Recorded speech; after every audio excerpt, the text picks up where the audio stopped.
So hello viewers मुझे ए the camera guy blogger भाई छुट्टी अच्छी से मत वीडियो बनाया पड़ा आज वीडियो रे हमरो तारातारिणी विजिट रो एक्सपीरियंस शेयर करी। सो चलो आज कार्यक्रम आरंभ करवा। तो हमें जाइए गोपाल बीच फेस्टिवल देखी से बेले गोटे दिन हठात आम मन में भक्ति पड़े आसला और पाग भी थी आम टकाटक। तो आम बाइक धरिना बाहर तारातारिणी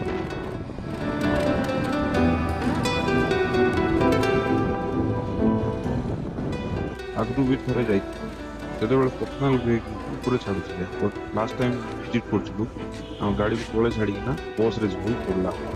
बस टिकट 30 टका पर हेड आउ तो पिला फ्री।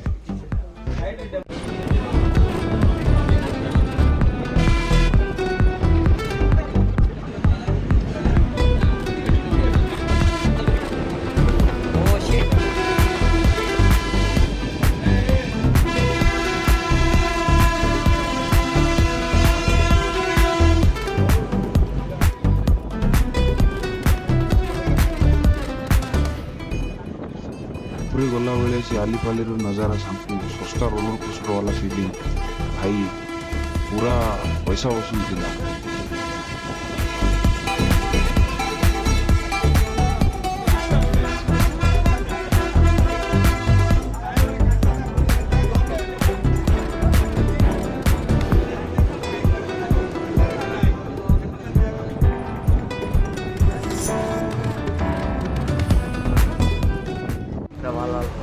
माननीय मुख्यमंत्री रिसेंटली मंदिर को रिनोवेट कर बाकी रही जाता काम चलता से पाखापाखि टे बुलाबुली कलापर आम चलू मंदिर आड़े।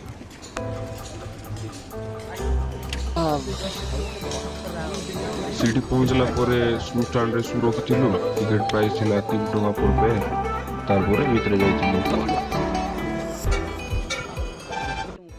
आमर हिंदू धर्म रे जो 51टा शक्तिपीठ आउ 26टा उपपीठ अच्छी भितर यहाँ गोटे प्रसिद्ध शक्तिपीठ। पुराण अनुसार भगवान शिव जो रिसा माता सती शरीर को तांडव कर बुलते महाप्रलय न आसू बोली भगवान विष्णु सुदर्शन चक्र माता सती शरीर को खंड खंड करते से भितर माता सती बक्ष आसिक पड़ा आउ तारातारिणी पूजा कराला से दिन आउ मंदिर ऋषिकुल्या नदी साइड कुमारीपुर अच्छी। आपण मैंने चाहिए मंदिर पाख सीढ़ी रे भी चढ़ी जापारे ऊपर को जावाई सीढ़ी बस आउ रोप व्यवस्था भी कराई आउ व्यू एंजॉय करने नुआ व्यू पॉइंट भी होती।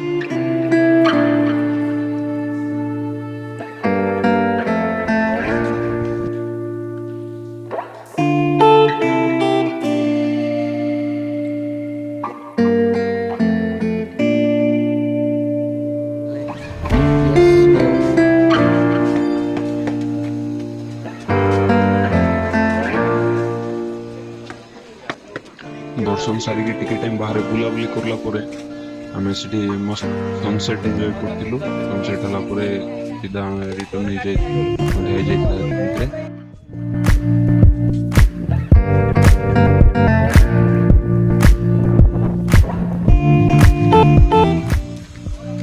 सो गाइस जी भाई वीडियो रे जदि वीडियो पसंद लागला लाइक करो शेयर करो सब्सक्राइब करो और जदि यार विषय और डिटेल रे जानवा कमेंट।